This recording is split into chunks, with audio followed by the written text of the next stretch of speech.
देव, कल हमने अष्टम खंड समाप्त किया था। आज हम नवम खंड शुरू करने जा रहे हैं, उमा संहिता। तो चलिए इससे पहले वंदना कर लें।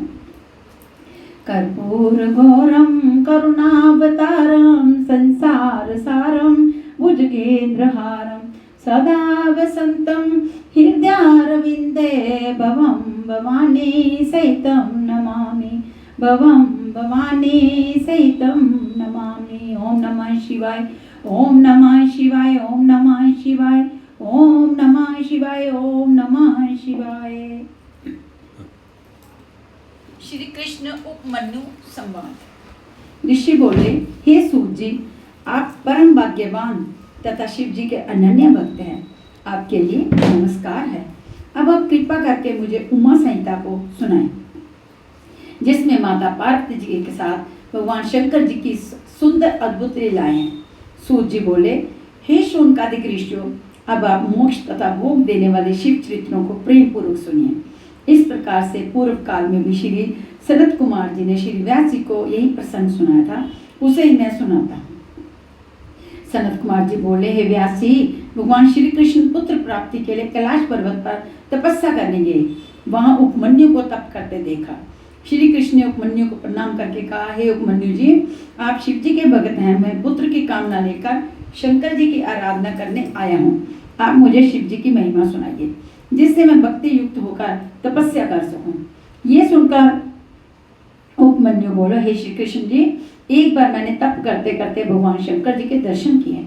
ब्रह्मादिक देवता उनकी सेवा कर रहे थे। वे अपने समस्त परिवार के साथ थे। मैंने शिव जी के पास अनेक गृह एवं परम दिव्य अस्त्र शस्त्रों को देखा। शिव जी का त्रिशूल नामक अस्त्र तो इतना तेजस्वी है कि वह समुद्र को सुखाने तक की शक्ति रखता है। उस त्रिशूल के द्वारा भगवान शिव ने लवणासुर का वध किया था। फिर शिव के पास मैंने एक फरसा देखा था, जिसकी 3 शाखाएं भुवों के समान थी। ये सूर्य तथा पाशधारी यम के समान थी। उसे सर्प भूषित कर रहे थे। वह प्रलय की अग्नि के समान तेजदार वाला था। यही फरसा शिव जी ने परशुराम को दिया था, जिससे उन्होंने 21 बार पृथ्वी को क्षत्रियों से रहित कर दिया था। वही मैंने सुदर्शन चक्र के भी दर्शन किए। उसके 1000 मुख थे, 2 नेत्र एवं 1 पैर था। वह करोड़ों सूरज के समान प्रकाशमान था। वही मैंने दार वाला चमकता हुआ वस्त्र भी देखा। पिनाक नामक तर्कस युक्त धनुष भी देखा। तदंतर शक्ति, तलवार, तेजस्वी पाश, अंकुश, गदा और लोकपालों के अनेक अस्त्र शस्त्र भी मैंने देखे। वहीं हंस युक्त विमान में बैठे ब्रह्मा जी को देखा। वे शिव जी के दाहिनी ओर बैठे थे। गरुड़ पर सवार विष्णु भगवान आयुधों से बाईं ओर बैठे थे। स्वयंभु आदि मनु, भृगु आदि ऋषि तथा इंद्र आदि सभी देवता भी वहां विराजमान थे। रुद्र भगवान के सन्मुख नंदी त्रिशूल लिए बैठा था। भूतगण, मातृका आदि सभी सेवा में उपस्थित थे। सभी लोग अनेक प्रकार की स्तुतियां कर रहे थे। मैंने भी हाथ जोड़कर शंकर जी की स्तुति की। शिव जी मुझसे प्रसन्न कर बोले, हे विप्र, मैं तुझसे प्रसन्न हूँ। तुम जो चाहो इच्छा अनुसार वरदान मांग लो। मैंने कहा, यदि आप प्रसन्न हैं तो मुझे भूत, भविष्य, वर्तमान तीनों कालों का ज्ञान तथा अपनी भक्ति का वरदान दीजिए। मुझे परिवार सहित सदा दूध और भात का भोजन भी मिलता है।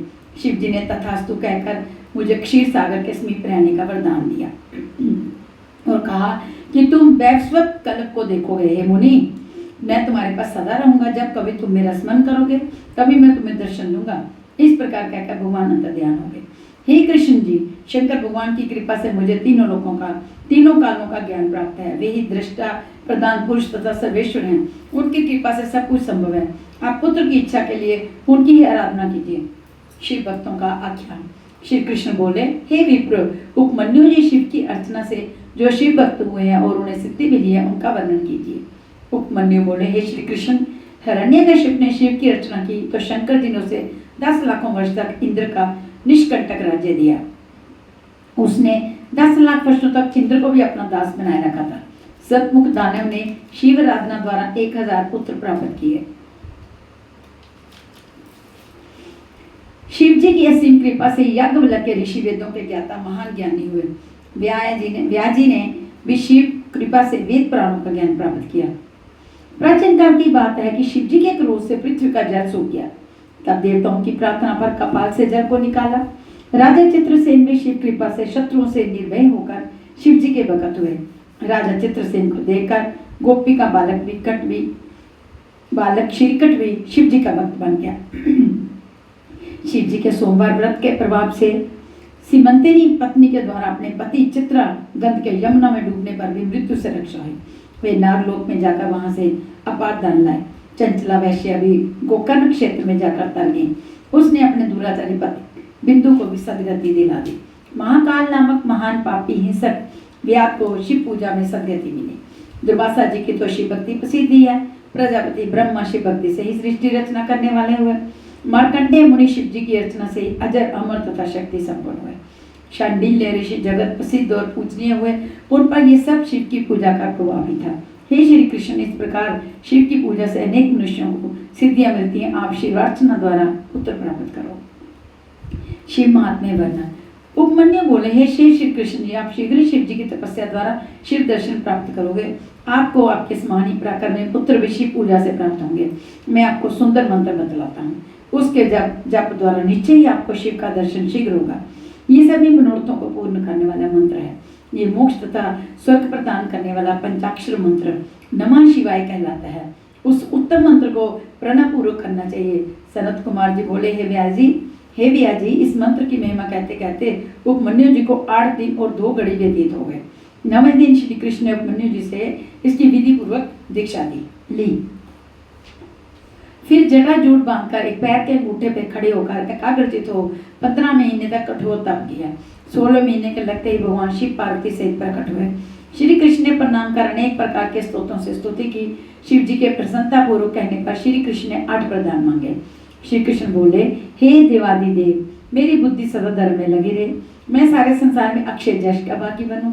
आपके समीप ही मैं निवास करूं। मैं आपकी दृढ़ भक्ति प्राप्त करूं। मुझे महाप्रकर में 10 पुत्र प्राप्त हों।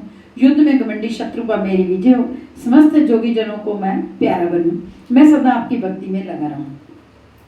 श्री कृष्ण के इन वरदानों को मांगने पर परम कृपालु महादेव जी ने तथास्तु कहा। फिर माता पार्वती जी बोली, हे श्री कृष्ण, मैं भी तुमसे प्रसन्न हूँ। मुझसे भी जो चाहो वरदान मांग लो। तब श्री कृष्ण बोले, हे देवी, मैं सदा ब्राह्मणों की सेवा करने वाला बनूं, माता पिता का भगत बनूं। पार्वती जी ने वरदान दे दिए। तब शिव पार्वती जी दोनों अंतर्ध्यान हो गए। इसके बाद सफल मनोरथ श्री कृष्ण उपमन्यु जी के पास पहुंचे। उन्होंने प्रणाम करके शिव जी की प्रसन्नता की बात कही। तब उपमन्यु बोलो, हे श्री कृष्ण, शंकर जी से बढ़कर वरदान देने वाला संसार में कोई नहीं है। उनकी लीलाएं अनंत हैं। सनत कुमार जी कहने लगे। इतना सुनकर श्री कृष्ण ने प्रणाम करके द्वारिका को चले गए। अयोध्यापति श्री रामचंद्र जी ने भी शिव की आराधना द्वारा समुद्र का पुल बांधकर तथा दिव्य अस्त्र प्राप्त करके रावण का कुल समेत वध किया था। परशुराम ने शंकर की आराधना करके कामधेनु के हरण करने वाले सहस्त्रार्जुन का वध किया था तथा 21 बार पृथ्वी से क्षत्रियों का वध कर दिया था। चक्षुष नाम के मनुपुत्र वशिष्ठ जी के शाप द्वारा मरुस्थल में जाकर मृग हुए। वे ओंकार युक्त शिव का ध्यान करते रहे। फिर दंडकारण्य में रहने लगे। बाद में शिव कृपा से वे गणेश जी के गण बने। गार्ग्य मुनि की तपस्या से प्रसन्न होने शिव जी ने त्रिकाल ज्ञाता 10,000 पुत्र तथा सरस्वती नदी पार करने की सामर्थ्य प्रदान की। एक ब्राह्मण गालम ने अपने पिता को, जो ब्राह्मण के शाप से मृत हो चुका था क्योंकि उसकी माता ने ब्राह्मण से झूठ बोला था, शिव जी की कठिन तपस्या से पुनः जीवन दे दिया था। इस प्रकार शिव जी का बड़ा महात्म्य है। शिव की माया का वर्णन। व्यास जी बोले, हे सनत कुमार, अब आप शिव जी के लीला में चित्र सुनाइए। ये सुनकर सनत कुमार जी कहने लगे, हे व्यास जी, शिव जी समस्त जगत के परमात्मा है। वे 8 देव योनि, 1 मानव योनि, 5 पक्षियों की योनि, इस प्रकार 14 योनियों के रचयिता हैं। ब्रह्मा, इंद्र, विष्णु, नाग, देव, दानव आदि सब में शिव ही स्थित है। चराचर जग उनकी माया के वशीभूत हैं। कामदेव ने इंद्र, विष्णु, ब्रह्मा आदि को वश में कर लिया है। ये सब शिव की सहायता से हुआ। इंद्र आदि ने अहिल्या पर असक्त हो गया विचार किया था। ये सभी शिव माया थी। विष्णु भगवान काम पीड़ित होकर स्त्रियों से क्रीड़ा करने लगे। ये शिव की माया थी। काम पीड़ित चंद्रमा गुरु पत्नी को भगाकर ले गया। फिर शिव की कृपा पाकर महापातक से बच गया। मिता और मित्र और वरुण उर्वशी पर असक्त हो गए। इससे उनका वीर्यपात होगा। मित्र ने अपना वीर्य गड़े में त्याग दिया, जिससे कुंभज ऋषि जन्मे, और वरुण ने जल में त्यागा, जिससे विशिष्ट ऋषि उत्पन्न हुए। ये सब शिव माया ही है। ब्रह्मा जी अपनी पुत्री पर मोहित हो गए। शार्दवती को नगन देकर गौतम का वीर्यपात हुआ। इससे द्रोणाचार्य उत्पन्न हुए। विश्वामित्र ऋषि ने मेनका से भोग किया। विश्वामित्र ने वशिष्ठ से विरोध किया। फिर शिव कृपा से ब्रह्म ऋषि हो गए। रावण सीता पर आसक्त होकर उन्हें चुराकर घर ले आया था, इससे उसकी मृत्यु भी हुई। बृहस्पति अपने भाई की पत्नी के साथ भोग कर बैठे, जिससे भारद्वाज उत्पन्न हुए। हे व्यास जी, इस शिव माया का मैं कहाँ तक वर्णन करूं? बड़े बड़े ऋषि महर्षि मोहित हो चुके हैं। ये बड़ी दुस्सार है, इसका पार कौन पा सकता है? मान पातकियों का वर्णन। व्यास जी बोले, हे मुनिवर, अब आप हमें नरक में जाने वाले प्राणियों का वर्णन सुनाइए। सनत कुमार जी बोले, हे व्यास जी, शरीर, मन और वाणी से 12 प्रकार के पाप हुआ करते हैं। पर स्त्री की इच्छा, पर धन की कामना, दूसरों का बुरा चाहना, अधर्म में प्रवृत्ति होना, ये 4 पाप मन से होते हैं। एक बार फिर से पढ़ेंगे। पर स्त्री की इच्छा, पर धन की कामना, दूसरों का बुरा चाहना, अधर्म में प्रवृत्ति होना, ये 4 पाप मन से होते हैं। रजस्वला स्त्रियों से बातचीत, झूठ बोलना, कठोर बोलना, चुगली खाना, ये 4 प्रकार के पाप वाणी द्वारा होते हैं। अभक्ष्य, भक्षण, हिंसा करना, असत्य कार्य करना, पराई वस्तु छीनना, ये 4 पाप शारीरिक है। अभक्ष्य, भक्षण, हिंसा करना, असत्य कार्य करना, पराई वस्तु छीनना, ये 4 पाप शारीरिक है। शंकर भगवान के ज्ञान में प्रायण, तपस्वी, गुरु माता के निंदक नरकगामी होते हैं। देवगण चुराने वाले, विप्र की वस्तु नष्ट कर देने वाले, शिव ग्रंथों को नष्ट कर देने वाले या चुराने वाले महान पातकी कहे गए हैं। देवधन चुराने वाले, विप्र की वस्तु नष्ट कर देने वाले, शिव ग्रंथों को नष्ट कर देने वाले या चुराने वाले महान पातकी कहे गए हैं। शिव पूजन देखकर जिन्हें आनंद नहीं आता, शिवलिंग को नमस्कार नहीं करते, न स्तुति करते हैं, शिव और गुरु के सम्मुख निर्भीकता, स्वच्छंदता से व्यवहार करते हैं, वे घोर नरकों में पड़ते हैं। गुरु पूजा के बिना, शास्त्र श्रवण की इच्छा वाले, श्रद्धा भक्ति, गुरु सेवा वाले, दीन दुखी का परित्याग करने वाले, गुरु के कुटुंबी तथा गुरु मित्रों का अपमान करता मनुष्य नरक में पड़ता है। गुरु के कुटुंबी तथा गुरु मित्रों का अपमान करता मनुष्य नरक में पड़ते हैं। ब्रह्म हत्यारा, मदिरापान करने वाला, गुरु शैया पर सोने वाले, गुरु पत्नी गामी महापापी होते हैं। गो, ब्राह्मण और मंदिर आदि को दी गई भूमि को पुनः निर्धन हो जाने पर वापस ले लेने वाले, अनीति से धन संग्रह करने वाले ब्रह्म हत्यारे के समान है। जो पुरुष वेदादि पढ़कर शिव ज्ञान को त्याग दे, उपवास, नियम, पूजन प्रारंभ करके 5 महायज्ञों को छोड़ दे, ये सब मदिरापान के समान है। गो मार्ग में, वन नगर में आग लगाने वाला, निर्धनों का धन तड़पने वाला, स्त्री, हाथी, गाय, भूमि, चांदी, वस्त्र, औषधि, रस, चंदन, अगर, कपूर, कस्तूरी, पट्टे, पीड़े, आसन आदि बिना संकट के बेचने वाला, ये सभी महापातकी होते हैं।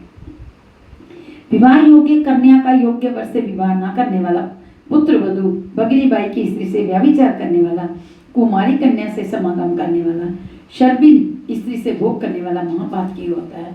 इस प्रकार पापियों की अनेक कोटियां हैं, उनका वर्णन तो बहुत ही कठिन है। इनको करने वाला तो महापापी होता ही है, परंतु इनके साथ रहने वाला भी महापापी होता है। नरक वर्णन। सनत कुमार जी बोले, हे व्यास जी, सभी प्रकार के पाप करने वाले पापी मनुष्य यमलोक में जाकर अपने किए हुए पापों का फल अवश्य भोगते हैं। पुण्य आत्मा मनुष्य उत्तर के मार्ग से वस्तु नगर जाते हैं, जो 86,000 योजन की दूरी पर है। पुण्य आत्मा मनुष्य शीघ्र पहुंच जाते हैं और पापी मनुष्य के पहुंचने में कठिनता होती है। पापियों के मार्ग में बड़े नुकीले कांटे बिछे होते हैं और गरम गरम बालू बिछी रहती हैं। छुरी के समान पहने कंकड़ होते हैं। पापियों के मार्ग में चुभने वाले बांस, बड़े बड़े लंबे, अंधकार में वन और उस वन में लगी आग, जगह जगह सांप, जोक, व्याघ्र, सिंह, भेड़िया, मच्छर, भूत, प्रेत, डाकिनी, बड़े बड़े सिंह वाले भैंसे राह में चलते हुए पापियों को सताते हैं। इन्हीं अधिक दुखों को उठाते हुए पापी मनुष्य जमराट के द्वार पर ले जाए जाते हैं। उस मार्ग में अपना कोई मित्र, बेटा, भाई आदि नहीं रहता है। अपना शरीर नग्न होता है, जीव और तालू सूखे हुए होते हैं, रास्ते में जम के दूध डंडे मारते जाते हैं तथा पैरों में पड़े पाछों से घसीटते हैं। किसी को अंकुश से मारते हैं तो किसी को कांटों से काटते हैं और किसी को अग्नि में ढकेलते हैं। वह पापी मनुष्य भूखा प्यासा चिल्लाता हुआ जाता है, बेहोश होकर गिर जाता है, लेकिन किसी को परवाह नहीं होती। किसी के हाथ पैर काट देते हैं, किसी के अंडे तथा किसी की लिंगरेदी काट देते हैं। खून तथा पीप बहती रहती है। उस खून आदि को पीने के लिए बड़ी दाढ़ों वाले कीड़े शरीर से चिपट जाते हैं। ओहो, भूख प्यास से व्याकुल होकर पापी मनुष्य प्रार्थना करते हैं, लेकिन कोई सुनता नहीं। जो मनुष्य कुछ दान करते हैं उनको रास्ते में कुछ खाने पीने को मिल जाता है। और उसे खाते पीते जाते हैं। बड़ी कठिनाई से मार्ग पार करके यमराज के सामने ले जाते हैं। जो अच्छे कर्म करने वाले होते हैं उनका तो यमराज आदर करते हैं, और जो पापी मनुष्य होते हैं उनको भयंकर रूप में दिखाई देते हैं। पुण्य आत्मा मनुष्यों को विमान में बिठाकर स्वर्गलोक भेज दिया जाता है और पापियों को ताड़ना देकर दुख पहुंचाया जाता है। महामल्या, गिरि, महेंद्र, सह, विंध्य आदि 7 पर्वत हैं। इनमें से परयात्र में से वेद, स्मृति, पुराण आदि 7 ग्रंथ प्रकट हुए। विंध्याचल से सुगंधी, नर्मदा आदि 7 नदियां निकलकर पापों को धोती हैं। ऋक्ष पर्वत से गोदावरी, भागीरथी, ताप्ती आदि नदियां निकलकर बहती हैं। सहन से कृष्णा, वेणी तथा मलयाग्री, माला, ताम्रपणी आदि तथा महेंद्र पर्वत से त्रिमता, ऋषि कुल्या, कुमारी आदि नदियां बहती हैं। इनके तटों पर बहुत से ग्राम हैं जहाँ के निवासी इन नदियों तथा तालाबों का जल पिया करते हैं। प्लक्ष द्वीप समुद्र से घिरा हुआ है। इसका विस्तार 1 लाख योजन है। इस द्वीप में गोमन, चंद्र, नारद, दुर्गा, सोने, सुमन, वैभराज नामक पर्वत है। अनुतप्ता, शिखी, पापगनी, त्रिविदा, कृपा, अमृता, सुकृपा नामक 7 नदियां हैं। जहाँ के मनोहर पर्वतों की नदियों के साथ मध्य देवता, गंधर्व तथा द्विजाति वर्ण के मनुष्य रहते हैं। वहाँ हमेशा त्रेता युग के समान ही वातावरण रहता है। जहाँ ब्रह्मादि देवता सदाशिव का वेद मंत्रों से पूजन करते हैं। इसके मध्य पीपल का महान वृक्ष है। शातमणि द्वीप, ये द्वीप प्लक्ष द्वीप से दुगना है। इसके चारों ओर मदिरा का समुद्र है। इसके मध्य में एक विशाल सीमर का वृक्ष है। इसी से इसे शातमणि द्वीप कहा गया। यहाँ श्वेत, हरित, भूत, रोहित, बैकल, मानव, सुप्रभ ये 7 वर्ष हैं। कुश द्वीप ये धृत सागर से गिरा है तथा शालमणि द्वीप से दुगना है। यहाँ कुश अधिक है। यहाँ कुशेशप, हरि, द्युत, मान, पार्वती तथा शिवा, पवित्र राशि में थी, विद्या, दम्बाई, मही, महानदी आदि नदियां हैं। ये नदियां स्वर्णमयी बालू वाली हैं। यहाँ देव, यक्ष, गंधर्व आदि निवास करते हैं। कोच द्वीप ये अपने पूर्व के द्वीप से दुगना तथा दधी के समुद्र से घिरा हुआ है। यहाँ कोच, वामन, अंशकारक, दिवादृति, पुंडरीक, दुबी नामक पर्वत हैं। गौरी, कुगुदवती, संध्या, रात्रि आदि 7 नदियां हैं। ये स्वच्छ जल वाली तथा पुंडरीकों से सुशोभित हैं। शाक द्वीप ये कोच द्वीप से दुगना विस्तार वाला है। यहाँ शाक का बड़ा भारी द्वीप है। यहाँ उद्याचल, अस्ताचल, जलदार, अधिकेश, केशरादि महान पर्वत हैं जिनमें सुकुमारी, कुमारी, नलिनी आदि नदियां हैं। चित्रगुप्त कहते हैं, हे पापी मनुष्यों, तुमने तो सता पाप किया, उसे किए हुए पाप का फल भोगो। हे घमंडी राजाओं, तुमने थोड़े समय के सुख पूर्वक राज्य में ही कितने अत्याचार किए हैं। प्रजा को जो महान दुख पहुंचाए, अब उन पापों के फलों को भोगो। यमराज दूतों से कहते हैं, हे चंड और महाचंड, इन पापी मनुष्यों को पकड़कर अग्नि में डाल दो, जिससे कि इनके पापों का महल जल जाए। यम की बातों को सुनकर यम दूत मनुष्यों को पकड़कर अग्नि में डाल देते हैं और ऊपर से वज्र का प्रहार करते हैं। तब उस जर्जर शरीर से रुद्र टपकता है और वे बेहोश हो जाते हैं। पवन के लगन से जर्जर शरीर में भी प्राण लौट आते हैं। फिर उन्हें नरकों में गिरा देते हैं। इस धरती के 7 पदों के नीचे भी नरक होते हैं और वहाँ अंधकार ही अंधकार है। वह 28 नरक कोटि कहलाती है। उनके नाम इस प्रकार हैं: धोरा गोटी, सुचोरा गोटी, अति धोरा, महागोरा, घोर रूपा, तलातल, चंड, कुलाहला, ब्यानका, कालरात्रि, व्योतरा, चंडा, महाचंडा, भीमा कोटि, पद्मा कोटि, भीषण नायिका, कराला, चंड नायिका, प्रचंड कोटि, विकराला, वज्रा, त्रिकोण, पंचकोश, सुदीर्घ, अखिल लर्दित, सम, सीम, सबलाभ, उग्र कोटि, नर्क कोटि। इस प्रकार ये पापी मनुष्यों को दुख पहुंचाने के लिए होती हैं। इनमें से 100 रोरव नरक होते हैं और 40 महा गैरव नरक होते हैं। रोरव नरक 40 महारोरव नरक होते हैं। सॉरी। अन्नदान की महिमा, अच्छे कर्म करने वाले को परम दयालु भगवान बिना मार्ग तय किए यमपुर पहुंचाते हैं। ब्राह्मणों को जूते, खड़ाऊ आदि पहनाने वाले पुरुष घोड़ों पर सवार होकर यमपुर पहुंचते हैं। छाता, छैया, आसन आदि के दान करता छायादार वृक्षों की छाया में विश्राम करते करते यमलोक को जाते हैं। देव मंदिर, सन्यासी के मठ आदि के निर्माता, निर्धनों के घर बनवाने वाले मनुष्य विमानों में बैठकर जाते हैं। प्रकाश दान करने वाले निरोग रहकर प्रकाश में विचरण करते हैं। ब्राह्मणों के चरणों को मलने वाले घोड़े पर चढ़कर जाते हैं। सोना चांदी दान करने वाले स्वर्ग के बागी होते हैं।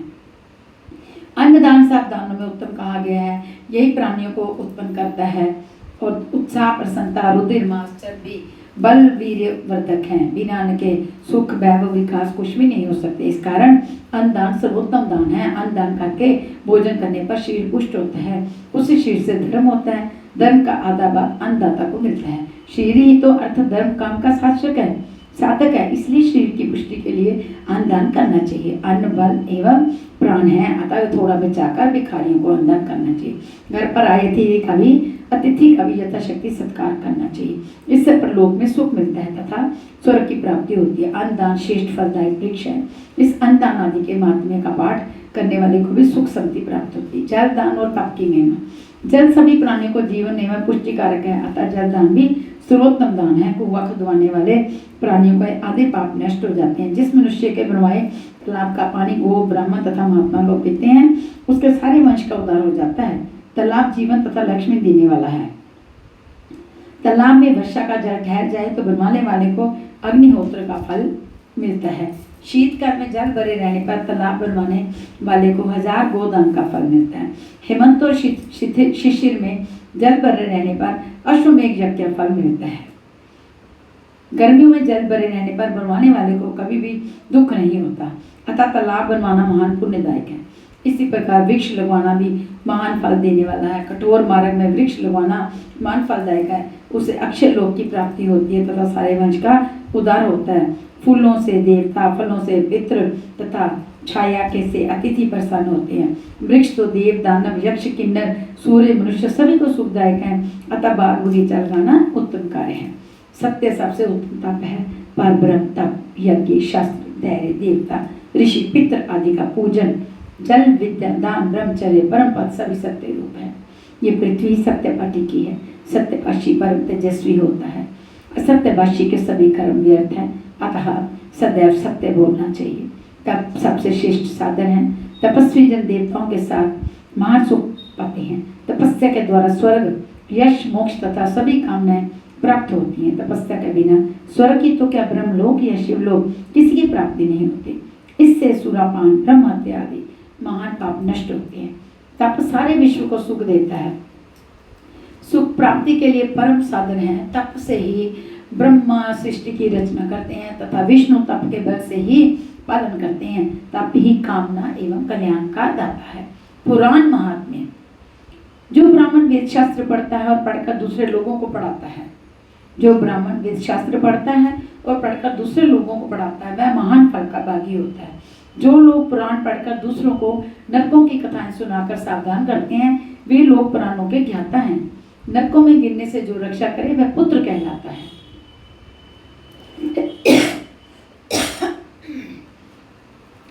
धर्म के उपदेश व प्राण के ज्ञाता श्रेष्ठ गुरु ब्रह्म विष्णु महेश के ही रूप होते हैं। धर्म के उपदेश व प्राण के ज्ञाता श्रेष्ठ गुरु ब्रह्मा विष्णु महेश के रूप होते हैं। वे अपने ज्ञान द्वारा मनुष्यों को तारते हैं। श्रेष्ठ पुराण वेदता ब्राह्मण को धन, अन्न, भूमि, स्वर्ग, स्वर्ण, गो, रथ, वाहन, घोड़ा, हाथी, वस्त्र, भूषण आदि देने से मनोवांछित सुख मिलता है और अश्वमेध यज्ञ का फल मिलता है। धान्य आदि पैदा करने वाला उत्तम जोता हुआ खेत दान करने से 10 पहली तथा 10 पिछली पीढ़ी तक जाती है। धान्य आदि पैदा करने वाला उत्तम जोता हुआ खेत दान करने से 10 पहली तथा 10 पिछली पीढ़ी तक जाती है। जो पुरुष विष्णु मंदिर तथा शिवालय में पुरानी कथाएं कराते हैं, वे राजस्व और अश्वमेध यज्ञ आदि का पुण्य प्राप्त कर सूर्यलोक में निवास करते हैं। देवों के समक्ष पौराणिक कथा करने से 1000 गुना पुण्य मिलता है। मोक्ष की कामना करने वाले को शिव पुराण की कथा श्रद्धा पूर्वक अवश्य सुननी चाहिए। यदि लगातार कथा ना सुन सके तो 2 घड़ी नित्य बैठकर ही कथा सुन लेनी चाहिए। यह भी संभव ना हो सके तो महीने में 1 बार तो कथा श्रवण करनी ही चाहिए। ज्ञान प्राप्ति के लिए निरंतर योग शास्त्रों का अध्ययन करना चाहिए। पुराण सुनने से पापों का नाश होता है तथा धर्म की वृद्धि होती है। अतः किसी न किसी पुराण का श्रद्धा से श्रवण जरूर करना चाहिए। पुराण सुनने से पापों का नाश होता है तथा धर्म की वृद्धि होती है। अतः किसी न किसी पुराण का श्रद्धा से श्रवण करना चाहिए। सामान्य दानों का वर्णन। सुवर्ण, भूमि, गो आदि का दान लेने देने वाले दोनों ही कल्याणकारी हैं। गोदान, भूमिदान, विद्यादान तथा तुलादान, ये चारों दान महान कल्याणकारक हैं। जातकों को श्रद्धा पूर्वक दूध देने वाली गाय, अन्न, भोजन, वस्त्र, शाता, जूता आदि का दान अवश्य देना चाहिए। भोजन, वस्त्र, शाता, जूता। ब्राह्मण तथा दीन दुखियों को उदारता पूर्वक दान देने से परम कल्याण होता है। स्वर्ण, तिल, हाथी, कन्या, दासी, घर, रथ, मणि, कपिला, गोवन, ये 10 प्रकार के महादान है। स्वर्ण, तिल, हाथी, कन्या, दासी, घर, रथ, मणि, कपिला, गोवन, ये 10 प्रकार के महादान हैं। इन्हें देकर मनुष्य भवसागर से पार हो जाता है। राजा रघु ने स्वर्ण में पृथ्वी का दान देकर महान यश कमाया था। कपिला गो को वस्त्राभूषण से युक्त करके स्वर्ण में सींग तथा खुर मड़वाकर दान करने से लोक परलोक सुधार कर मुक्ति को पाता है। ये सर्वोत्तम दान कहा गया है। घर की सबसे प्रिय वस्तु का दान सबसे उत्तम है। तराजू में अपने वजन के बराबर स्वर्ण, धन आदि तोलकर श्रेष्ठ विप्र को दान देने से जाने अनजाने सभी पाप नष्ट हो जाते हैं। सत्यपात ब्राह्मण को तुला दान देने से इंद्र की पदवी मिलती है और स्वर्ग में जाकर दिव्य भोगों को भोगता है। पाताल लोक वर्णन। श्री सनत कुमार जी बोले, हे व्यास जी, आप ब्रह्मांड का वर्णन सुनिए। ब्रह्मांड जग के ऊपर स्थित है। इसे शिव जी के अंशावतार शेषनाग जी अपने मस्तक पर धारण किए हैं। वे शेषनाग अनंत नाम से प्रसिद्ध हैं और अनंत कीर्ति वाले तथा परम तेजस्वी हैं। नाग कन्या इनकी सेवा करती हैं। ये संकर्षण रूप रुद्र हैं। इनका बल देवता भी नहीं जानते। पृथ्वी के नीचे के भाग में अतल, वितल, सुतल, रसातल, तलातल, पाताल, ये 7 लोक हैं। प्रत्येक 10-10 हजार योजन लंबा चौड़ा तथा 20-20 हजार योजन ऊंचे हैं। इन सब से रतन स्वर में पृथ्वी के आंगन हैं, जहाँ दैत्य नाग आदि निवास करते हैं, जहाँ अमूल्य मणियों का ही प्रकाश होता रहता है। अनेक निर्मल जल वाले तालाब सरोवर हैं, जिसमें नाना प्रकार के कमल खिले रहते हैं। जलाशय तथा नदियों में भोरे गुंजार करते रहते हैं। देव कन्या व नाग कन्याएं उबटन, स्नान, बेनुवादन, वीणा की झंकार आदि से निरंतर भोग विलास में लगी रहती हैं। इन लोगों को सिद्ध नाग, दान, दानव, मनुष्य परम तप के द्वारा ही भोगते हैं। नरकों से मुक्ति का उपाय। सनत कुमार जी बोले, गौरव बोले, रोरव, शुकर, महाज्वाला, तप्त कुंड, लवन, लोहित, अस्पत, पत्रवन, वैतरणी, बालावक्ष, साल, भूत, महारोरव आदि नरकों से मनुष्य नाना प्रकार के क्लेश पाकर अपने अपने पापों को भोगते हैं। वहाँ मनुष्य अनेकों यातनाएं पाते हैं। असंख्य नरक हैं, जिनमें पापी अपने अपने कर्मों के अनुसार यातनाएं भोग करते हैं। स्वयंभू मनु कहते हैं कि बड़े बड़े पाप प्रायश्चितों द्वारा निवृत्त किए जाते हैं। ये प्रायश्चित अनेक प्रकार के हैं। इनमें सबसे उत्तम प्रायश्चित तो भगवान शंकर का नाम है। पाप, पुण्य, नरक, स्वर्ग के कारण रूप हैं। अतः पाप दुखदायी और पुण्य सुख देने वाला है, परंतु सच्चा सुखदाता संसार में कोई नहीं। सुख दुख सभी मन की कल्पना है। इससे ब्रह्म ज्ञान प्राप्त करना ही परम श्रेष्ठकर है। शिवत्व की प्राप्ति हो जाने पर महान ज्ञानी मनुष्य को पाप पुण्य नहीं लगते हैं। अतः नरक से बचने का सर्वोत्तम उपाय शिव जी की आराधना है। इससे मुक्ति मिलती है। 7 द्वीपों का वर्णन। सनत कुमार जी बोले, हे व्यास जी, अब मैं 7 द्वीपों के साथ भूमंडलों का विस्तार सुनाता हूँ। जम्बूफलक्ष, शालमली, कुश, क्रोंच, शरक, पुष्कर, ये 7 महाद्वीप हैं। इनके चारों ओर 7 समुद्र हैं, जो क्रमशः क्षार, जल, ईख के रस, दृप्त, दूध, दधि एवं मधुर जल से परिपूर्ण है। सुमेरु पर्वत मध्य में है। ये पर्वत 64 कोस तक है। ये 336 कोस ऊंचा है। इसके दक्षिण में इंद्रकूट नामक पर्वत है। ये सभी पर्वत 40-40 हजार कोस के विस्तार में है। 40,000 कोस का विस्तार वाला भारतवर्ष है, जिसमें पुरुष तथा मेरु के दक्षिण में हर्ष पर्वत है। उत्तर में रम्यक है। उसके पास ही हिरण्य में है। उरूर में पूर्व देश है। ये सभी 9,000 योजन के परिणाम वाले हैं। मध्य में इलावृत पर्वत है। पूर्व में मदराचल तथा दक्षिण में गंधमादन, पश्चिम में विपुल, उत्तर में सुपाश्रव पर्वत शिखरों के साथ इलावृत के सहित मेरु से मिलते हैं। जम्बूद्वीप वर्णन। ये भारतवर्ष के दक्षिण की ओर से 100 योजन विस्तार वाला है। ये समुद्र से उत्तर की ओर तथा हिमाचल से दक्षिण की ओर स्थित है। इसे कर्मभूमि कहते हैं। यहाँ प्राणी स्वर्ग और नरक का फल पाता है। जम्बूद्वीप के 9 खंड हैं। इंद्रदुम्न, कसेरु, ताम्रवर्ण, गवासिमना, नागद्वीप, सौम्य, गंधर्व, वरुण, ये 8 खंड है। 9वां अध्याय भरतखंड है। इसके पूर्व की ओर की रात, दक्षिण में यवन, उत्तर में ऋषि मुनि का निवास। इसमें ब्राह्मण, क्षत्रिय, वैश्य तथा शूद्र जाति के लोग रहते हैं। ये सभी प्रकार से युद्ध, व्यापार, सेवा आदि से छत्र होते हैं।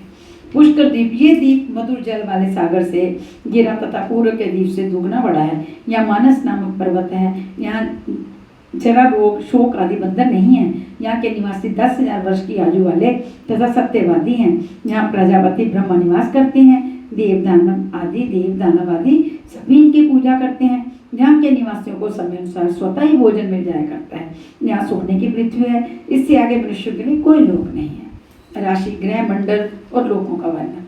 यहाँ सूर्य चंद्रमा का प्रकाश पड़ता है, उसे भूलोक कहते हैं। भूमि में 1 लाख योजन की ऊंचाई पर सूर्य मंडल है। इसमें 1 लाख योजन ऊंचा चंद्रमा मंडल है। चंद्रमा से 10,000 योजन ऊंचे नक्षत्र तथा ग्रह मंडल है। इन मंडलों में से 1 लाख योजन की ऊंचाई पर सप्तऋषि मंडल है तथा इनमें 1 लाख योजन ऊंचा ध्रुव मंडल है। ध्रुव मंडल से नीचे भू, भुवा, स्वा 3 लोक हैं। भू, भुवा, स्वा। मध्य में कल्प निवासी ऋषि है। ध्रुव से ऊपर महालोक है। इसमें महात्मा सनक, सनंदन आदि ब्रह्मपुत्र निवास करते हैं। इनसे 2 लाख योजन ऊपर शुक्र लोक है। नीचे से 1 लाख योजन दूर बुध और बुध से 2 लाख योजन पर मंगल का ग्रह। यहाँ से 2 लाख योजन पर बृहस्पति और वहां से 2 लाख योजन ऊपर शनि मंडल है। ये ग्रह अपनी राशि पर घूमते हैं।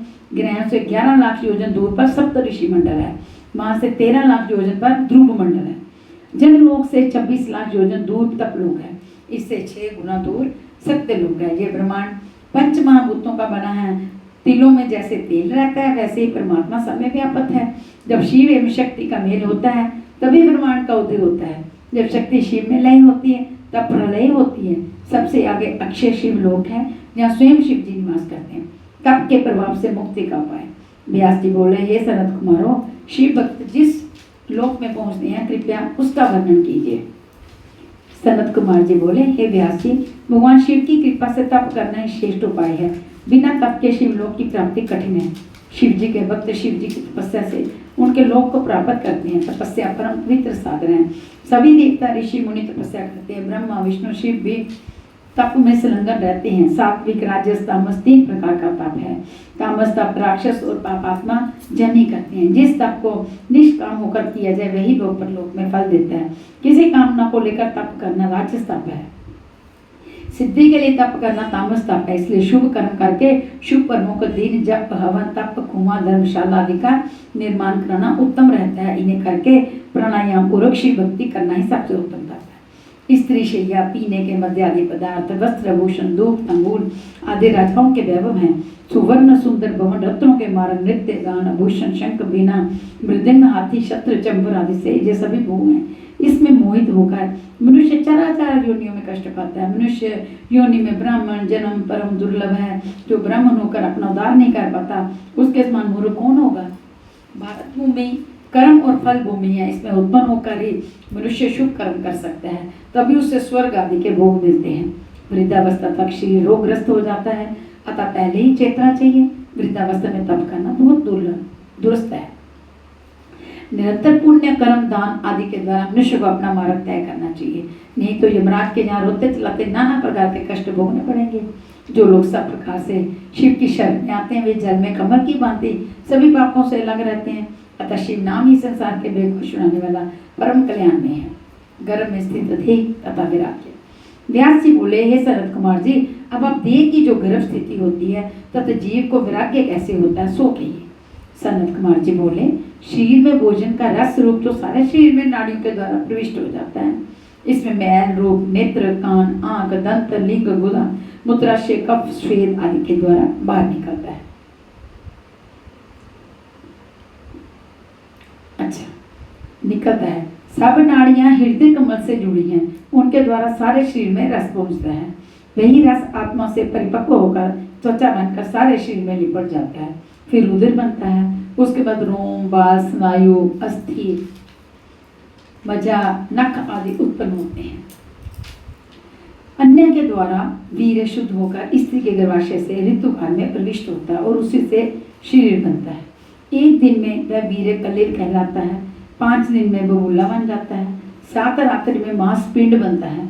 2 महीने में कंधा, ग्रीवा, पीठ, पेट, छाती आदि अवयव बनते हैं। 3 महीने में संधियां, उंगलियां, 5वें में मुख, 6ठे में नासिका तथा कानों के छिद्र, दांत और गुहा आदि बनते हैं। 7वें महीने उपथ, गुदा आदि का निर्माण होता है। इस प्रकार जीव अंग प्रत्यंगों से पूर्ण माता के द्वारा भोजन करने पर उसके रस से पलता है। वह अपनी आत्मा के उद्धार के लिए पूर्व जन्मों का स्मरण करके प्रार्थना करता है। सैकड़ों सुइयों के छिदने से जो कष्ट होता है वही कष्ट उसे गर्भ में होता है। गर्भ के समान कोई दुख नहीं है।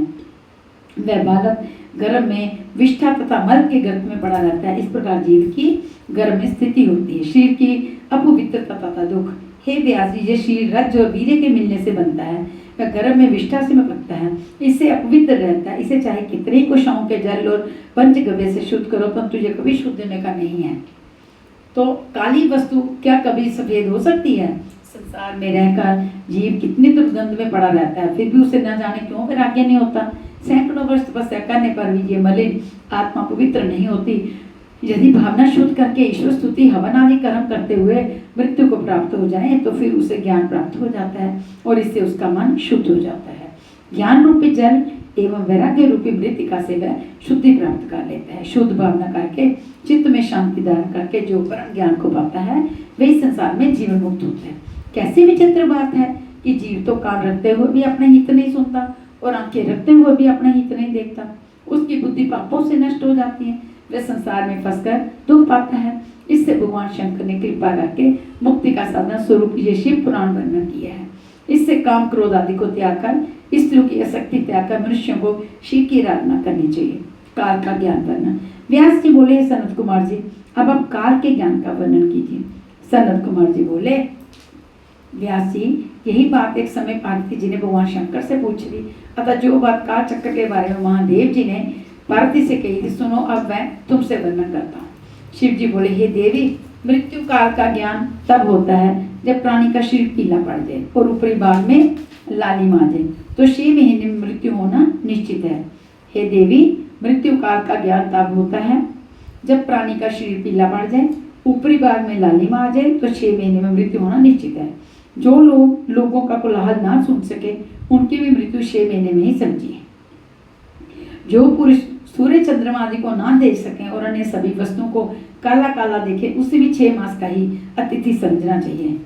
जो पुरुष सूर्य चंद्रमा को ना देख सके और सभी वस्तुओं को काला काला देखें उसे भी 6 मास का अतिथि। जो लोग कोलाहल ना सुन सके उनकी भी मृत्यु 6 महीने में।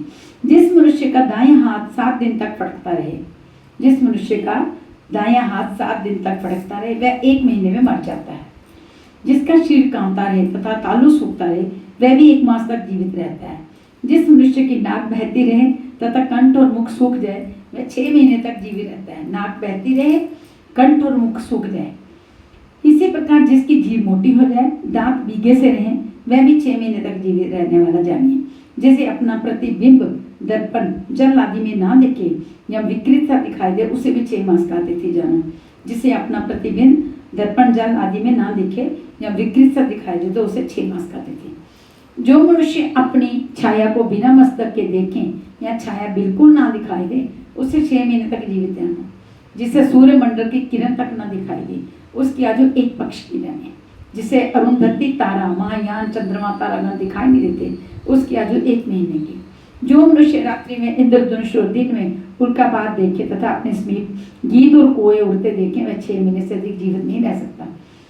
रात्रि में इंद्रधनुष और दिन में उल्कापात देखे तथा अपने समीप गिद्ध और कोए उड़ते देखे वह 6 महीने से अधिक जीवित नहीं रह सकता। जिसे सप्तऋषि मंडल और स्वर्ग मार्ग नहीं देखता, सप्तऋषि मंडल और स्वर्ग मार्ग नहीं देखता उसे 6 महीने तक जीवित जानो। जिसे नीले वन की मक्खी गिर रही हो उसको 1 महीने के अंदर मृत्यु जाननी चाहिए। हे कल्याणी, मनुष्य को यदि अपनी मरण तिथि जानने की इच्छा हो तो वह स्नान द्वारा पवित्र होकर दूध और सुगंधित पुष्पों को दोनों हाथों से लेकर मस ले। दूध और सुगंधित पुष्पों को दोनों हाथों में लेकर मसले। उस समय उसके मन में शुभ विचार होने चाहिए। फिर प्रतिपदा से तिथियों की गणना शुरू कर दे। हाथों को संपुटाकार कर ले, हाथों को संपुटाकार कर ले। पूर्व की ओर मुंह करके 108 बार नवाक्षर मंत्र का जप करे। नवाक्षर मंत्र का जप करे। हाथ के पर्वों को बार बार देखता रहे। जिस पर्व में ब्रह्म के समान चिन्ह दिखाई दे इसी पर्व की गणना क्रमशः करें तथा उस तिथि को ही अपनी मरण तिथि जानिए। वाह, क्या बात है। काल चक्र के निवारण का उपाय। उमा बोली, हे नाथ, आपने सत्य रूप से काल चक्र का वर्णन तो किया, अब इस काल चक्र से बचने का भी तो कोई उपाय कीजिए। महादेव जी बोले, हे देवी, मैं संसार के प्राणियों के हित के लिए काल चक्र से बचने का वर्णन करता हूँ। पृथ्वी, जल, तेज, वायु, आकाश, इन 5 भूतों का जब संयोग होता है तब इस भौतिक शरीर की उत्पत्ति होती है। इसमें व्यापक आकाश है, इसमें ही सभी वस्तुएं लीन होती हैं। पार्वती जी बोले, स्वामी, उस घोर कनाल रूप काल को तो आपने जला डाला। फिर जब आप स्तुतियों द्वारा प्रसन्न हुए तब वह कहीं अपनी प्रकृति में स्थिर हुआ। जब वह काल किस प्रकार मारा जा सकता है? हे स्वामी, इसके जीतने का तो कोई उपाय बताइए। ये सुनकर श्री महादेव जी बोले, हे सुंदरी, ये तो आप जानती हो कि ये शरीर पंचभौतिक पार्थिव है और उन्हीं पंचभूतों में इसका लय है। आकाश से वायु उत्पन्न होती है, वायु से तेज, तेज से जल, जल से पृथ्वी, ये 5 गुण हैं। जल के तार, तेज के 3, वायु के 2 और आकाश का 1 ही गुण है। गुण तो केवल शुक्र, स्पर्श, रूप, रस, गंध, ये 5 हैं। इनमें क्रमशः एक गुण ही कम होता जाता है। पार्वती, योगी लोग इन्हीं गुणों को जीतने का विचार करते हैं। हे देवी, अनश्वर मुक्ति का कारण तो ये शब्द रूप ब्रह्म है। जब योगी को अभ्यास के द्वारा ज्ञान हो जाता है तब उसे परम सुख की प्राप्ति होती है। इस तत्व को ना जानने वाले लोग या प्राणी काल के पास में फंसे रहते हैं। इस तत्व का ज्ञान हो जाने पर मुक्ति हो जाती है। हे भगवती, ये नाद अनाथ है जो उच्चारण नहीं किया जा सकता। इस अनाथ नाद से 9 शब्द उत्पन्न होते हैं। वे इस प्रकार हैं: घोष, कास्य, श्रृंग, घंटा, वीणा, वंशन, दुदुम्बी, शंख तथा मेघ गर्जन। इन 9 का तो त्याग करें और तुकार शब्द का अभ्यास करें। योगी इस अभ्यास को करता हुआ पाप पुण्य में लिप्त नहीं होता है और इसी से वो मृत्यु को जीत लेता है।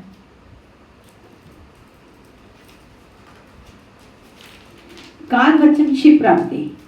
पार्वती जी बोली, हे योगी, हे नाथ, योगी वायु का पद कैसे पाता है, जो मुझे कृपा करके सुनाइए। सदाशिव बोले, हे चंद्रवदनी, सुनो। देहरी में रखे दीपक की भांति हृदय में स्थित वायु अंदर तथा बाहर और प्रकाश करती है। ज्ञान, ज्ञानो विज्ञान, उत्साह आदि सभी वायु द्वारा प्रवृत्त हुआ करते हैं। अतः जिसने पवन पर विजय प्राप्त कर ली उसने संपूर्ण जगत को ही जीत लिया। योगी वायु को पेट में भरने का अभ्यास करता रहे। इसी अभ्यास के परिपक्व हो जाने पर योगी के हजारों नेत्र तथा हजारों हाथ पैर हो जाते हैं। प्राणायाम वह होता है जिसमें सिर और व्याहतियों के साथ गायत्री मंत्र जपते हुए प्राणोवाज का निरोध किया जाए। प्राणवायु का, हे कल्याणी, तेज के सिद्ध करने के बाद और सुनो, योगी को ऐसे एकांत में शयन करना चाहिए या सूर्य चंद्र का प्रकाश रहता हो और एकांत हो। वहां आसन पर बैठ निरालस्य होकर दोनों भुवों के मध्य स्थित अग्नि तेज को देखें। फिर हाथ की उंगलियों के द्वारा 1 घंटा नेत्र बंद रखें। इस प्रकार धीरे धीरे अभ्यास के द्वारा योगी को ईश्वरीय ज्योति दिखाई देगी, तब योगी परम सिद्ध होता है। हे कल्याणी, योगियों को तुरीयावस्था प्राप्त हो जाने पर भवबंधन छूट जाता है। योगी शरीर को ऊंचा करके अंजलि बांध लें, फिर वंचु जैसा मुख करके उसमें शनि शनि वायु का प्रवेश करे तो एक ही क्षण में जीवनदायक जल तालू से टपकने लगता है। उसे पान करके योगी दिव्य शरीर वाला हो जाता है और भूख प्यास से रेत पर मृत्यु को जीत लेता है। छाया पुरुष का वर्णन। महादेव जी बोले, हे देवी, जो पुरुष सूर्य या चंद्रमा की ओर पीठ करके अपनी छाया देखता है और श्वेत वस्त्र धारण कर दीप धूप आदि से सुवस्थित होकर छाया को देखता है, उसे ब्रह्म की प्राप्ति होती है। छाया को देखते समय ओम नमो भगवते रुद्राय इस नवाक्षर मंत्र का जप करे, उसमें ब्रह्म हत्या का पाप भी छूट सकता है। ओम नमो भगवते रुद्राय। यदि उसे छाया बिना मस्तक के दिखे तो 6 महीने के अंदर उसकी मृत्यु समझनी चाहिए। यदि उसका शुक्ल वर्ण हो तो धर्म की वृद्धि होगी, रक्त वर्ण हो तो बंधन और पीत वर्ण होने पर शत्रु जानो। यदि छाया बिना नासिका की हो तो मृत्यु बंधु की या भूख का डर होता है। यदि कुटी ना हो तो पत्नी का विनाश और पैर ना हो तो पिछो। हे पार्वती, छाया देखते समय 1 वर्ष तक नवाक्षर मंत्र का जप करता रहे तो उसे सभी सिद्धियां प्राप्त हो जाती हैं। हे पार्वती, ब्राह्मणी के सिर पर रहने वाली परम ग्रहों खेचरी विद्या को भी सुनो। ये दृश्य, अदृश्य, निश्चला, सनातनी, बिंदु, बगालिनी है।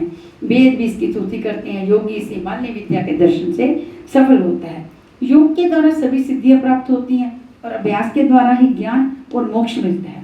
हे सूत जी, इसे सुनकर व्यास जी अति प्रसन्न हुए तथा प्रणाम आदि कर अपने अपने स्थानों को चले। आदि सृष्टि का वर्णन। सूत जी कहने लगे, हे ऋषियों, अब आप सृष्टि रचना का वर्णन सुने। प्रधान पुरुष परमात्मा ही ब्रह्म मनकर सृष्टि रचना किया करता है। रचयिता ब्रह्म, पालन करता विष्णु और संहार करता रुद्र है। स्वयं भू ब्रह्म ने सर्वप्रथम जल उत्पन्न किया। जल में नारायण निवास करते हैं। ब्रह्मांड रूपी अंडा जल में ही उत्पन्न हुआ। हिरण्यगर्भ भगवान ने उस अंडे के 2 भाग किए, जिससे ऊपर का भाग आकाश और नीचे का भाग पृथ्वी बना। आकाश में 10 दिशाओं की रचना हुई। फिर मरीचि, अत्रि, अंगिरा, पुलस्त्य, पुला, ऋतु, विशिष्ट, आदित्य, जसवी ऋषियों की रचना हुई। ब्रह्मा के क्रोध से रुद्र की उत्पत्ति हुई। तत्पश्चात ऋगु, यजु, साम आदि वेदों का निर्माण हुआ। वक्षस्थल से पितृ जंगाओं से मानव और नीचे के भाग से दैत्यों की उत्पत्ति हुई। फिर भी प्रजा की वृद्धि न हुई तो आगे भाग से पुरुष तथा आधे भाग से नारी उत्पन्न करके मैथुनी सृष्टि रची। इस प्रकार ब्रह्मा जी ने संपूर्ण चराचर सृष्टि की रचना की। जब इस प्रकार की ब्रह्मा की सृष्टि रचना हुई तब प्रजापति को शतरूपा अयोनिजा पत्नी प्राप्त हुई। शतरूपा ने 100 दिव्य वर्षों तक तपस्या करके तपस्वी पति की प्राप्ति की। वही पुरुष स्वयं भू पैदा होकर मनु नाम से विख्यात हुआ। फिर विराट पुरुष से वीरका पैदा हुए, उससे प्रियवत और उत्तानपाद हुए। धर्म की पुत्री सुनीति का उत्तानपाद से विवाह हुआ, उससे तेजस्वी ध्रुव हुए। धर्म की पुत्री सुनीति का उत्तानपाद से विवाह हुआ, उससे तेजस्वी ध्रुव हुए। ध्रुव के 2 पुत्र पुष्टि और धन्य हुए। पुष्टि के 5 पुत्र हुए।